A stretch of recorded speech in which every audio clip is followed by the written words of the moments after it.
Labas rytas, nauja diena, važiuoju apsipirkti valgyti, kadangi vakar užmigau su vaikeliais, gal nuo kokių 8 jaučiu iki 1 nakties ir paskui atsiminiau, kad neiškepiau pyragėlių vaikams į mokyklą įdėti, nes šiandien valgyt važiuosiu pirkti, tai žodžiu, vėl miegot gal apie 5 valandą, tai buvo sunku ir atsikelti, bet nieko atsikėliau, viskas tvarkoja, dabar galima važiuoti apsipirkti valgyti, rūkos toks nemažas, vaikelis sakė, kad mam didžiulis rūkas, pažiūriu akurat, darželio net nesimato, bet dabar biškiu pragiedrėjo, kol susirašiau. Taigi važiuokime į Urmą, į Lidlą, į Maximą berods promą, kartu su manimi.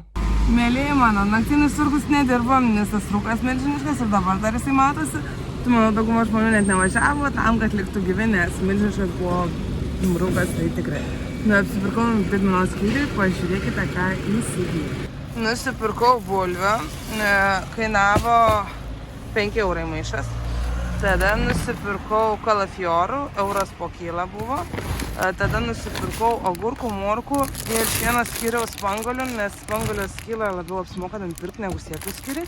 Jos skanios, taip pat papriko ir 2 bananų dėžę. Viena dėžė 4, kita 5 eurai ir dar kitam skyriui mačiau, kad galima įsigyti bananų, tai šiandieną, kas bananų ieškojo, tai tikrai žinokite, 3 skyriai su bananais pigiais, po 5-4 eurus. Tiksliau, man 4 eurus pardavė, nes visada ten perku, įprastai būna 5 eurai. Žodžiu, džiovinsiu vėl ir vaikelis bus laimingas, nes Danukas labai prašė bananų. Kadangi jau nebėra taip šilta, tai parvarė termosas su RAF truputį šiltesniu vandeniu yra tobulas dalykėlis, kai nori atsigerti vandenuko. Malė, kaip fainai šiltą vandenį gerti. Aš šitas termosas iš tikrųjų net nedarau arbatos, tik tai šiltą vandenį. Ir vaikams taip pat pilu šiltą vandenį, kad jie turėtų šiltą vandenį mokykloje. O kitas yra termosas, vienas kavai skirtas, kitas arbatai. Ir dabar naują dar termosą turiu, skirtą taip pat arbatai. Tai tokie užsukami termosai pas mus visi yra skirti tik tai šiltą vandenį gerti, kai važiuoji, ar eini ir taip toliau. Tai ką norėjau pasakyti, kad Urme su tais bananais yra labai fainai, kad buvo daug skyrių ir galima buvo pasirinkti. Tai nusipirkau vienus kietesnius, kitus minkštesnius, vadinasi, galėsiu padėti džiovyklį ir vėl džiovinti, nes vaikai labai mėgsta džiovintus bananus. Keista, kad rudenį bananai yra pigus, lyginant su tuo, kad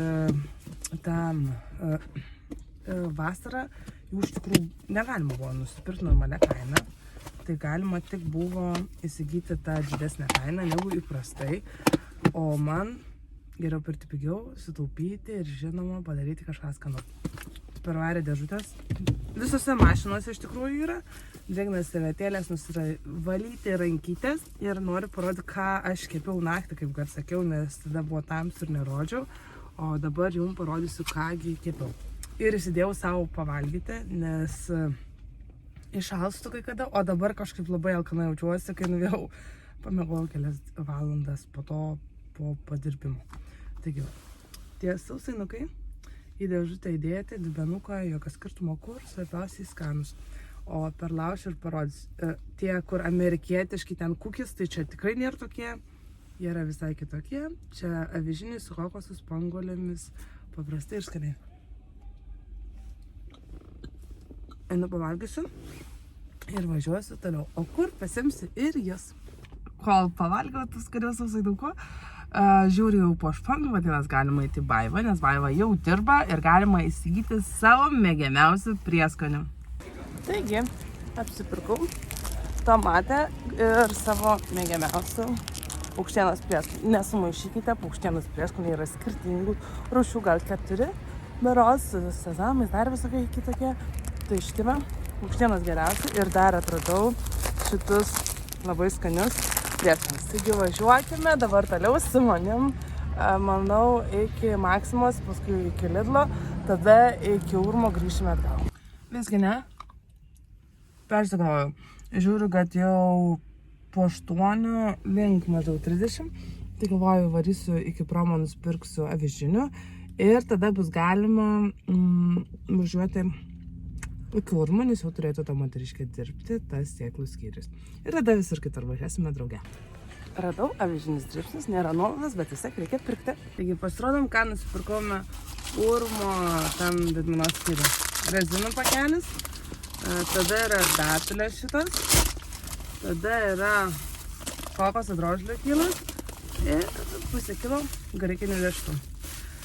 Esmė tame, kad graikinius riešutus su datulėm mes suvalgom lembiškai per kartą ir yra labai skanu.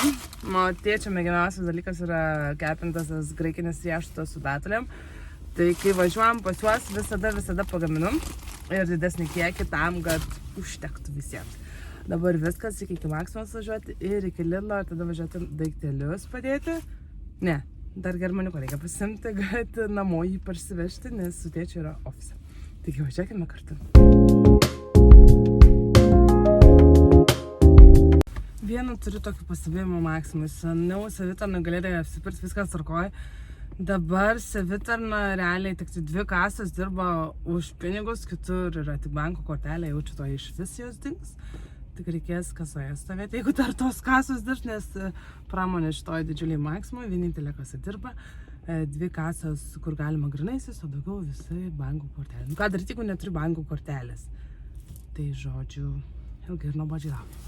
Bet norėjau pasidžiaugti, esu lankelį fanatikė, koks mano apsirinkimas tokio reikia lankelis reikti, tai nupirkau dar lankelių, nes buvo 4% nuoda. Tokį, čia miliukui, čia irgi miliukui šitas tiks. Šitas irgi tiks miliukui. Dar toksai, bet nežinau, čia rusvas, kreminis, pilkšvas ar kažkas tokio. Ir dar prie mano naujos geltonos suknelės vyrelis sakė, ar neturi geltono lankelį, sakau, šitas tai nedėra. Ir aš prieš akis visada matau tokį kaip mano baltą gelsvą lankelį. Tai žodžiu tokį patį, kaip turiu baltą gelsvą lankelį. Tai nusipirkau 5 lankelius. Nes labai man patinka užsidėti lankelius, tam, kad mano plaukai, kai čia atauginėja nuo tų visų vaikelių. Tai žodžiu būna kartais kaip toks pudelis, negražiai atrodo. Tai man tie lankeliai labai padeda. Ir šiaip išskirtinė, praeitą kartą su miliuku buvau parduotuvėje, ar kur tenai, ir sako, mamyt, žinai, kaip aš tave atskiriau? Sakau, iš lankelio. Taip, nes tu vienintelė su lankeliu, kuris matosi ant galvos. Tai žodžiu, labai yra gerai būti išskirtiniai kažkur, tada visi tave žino ir atpažįsta. Tai Maksimą apsipirkau. Iš tikrųjų, prieskoniam 3% galvoju, nieko prieskonių nėra eilinį kartą. Nesuprantu aš tų tokių pardavimų, kai nieko gero nėra. Dabar važiuoju iki Lidlo ir tada germaniuko. Ir viskas, po Lidlo nefilmavau prie kasos, nes buvo aš tik tai viena ir greitai tas ėjo eskalatorius, tokį pistolį. Žodžiu, nepamiršau. Neatsimenu, kaip tai vadinasi. Jūs jau supraskime. Supirkau rankšluostinio popierio tokio, pabandysiu, nežinau ar geras, nieko. Bet pabandysiu. Tada nupirkau makaronų. Nes seną dieną valgėm ir mums kaip ir nebėra, o germaniukui dar pilna dėžutė, nes jam ten reikia tik po saujelę dėti tų makaronų, tai labai ilgam ten. Ir nusipirkau 4 sriubos prieskonius, nes šitie iš tikrųjų labai skanus, man patinka. Ir kol yra reikia pirkti, nes gali ir nebegauti. Tai viskas, rūkas nesibaigia, reikės važiuoti atsargiai, nes kad neįvažiuoti kažkur, nes tikrai blogas ganėtinai matomumas dar yra. Tai viskas, toks maisto apsipirkimas. Ačiū, kad žiūrėjote, nepamirškite prenumeruoti, komentuoti ir mus palaikyti, nes palaikymas labai svarbus. Va, sakau, va tokie va išlenda ir dėl to lankelio reikia. Žodžiu. Tai viskas, ačiū, kad žiūrėjote, susitiksime kitose video, nepamirškite prenumeruoti, komentuoti ir mus palaikyti, nes palaikymas labai svarbus. O jeigu norite tų periodikų gaminių, būtinai parašykite ir galėsite įsigyti. Rašykite į Vegan Pipiras puslapį arba Facebooką arba Instagramą ir tikrai susisieksite su manim ir galėsite įsigyti. Tai viskas, iki. Važiuoju germaniuko pasimti, nes mes tikrai labai laukia jau.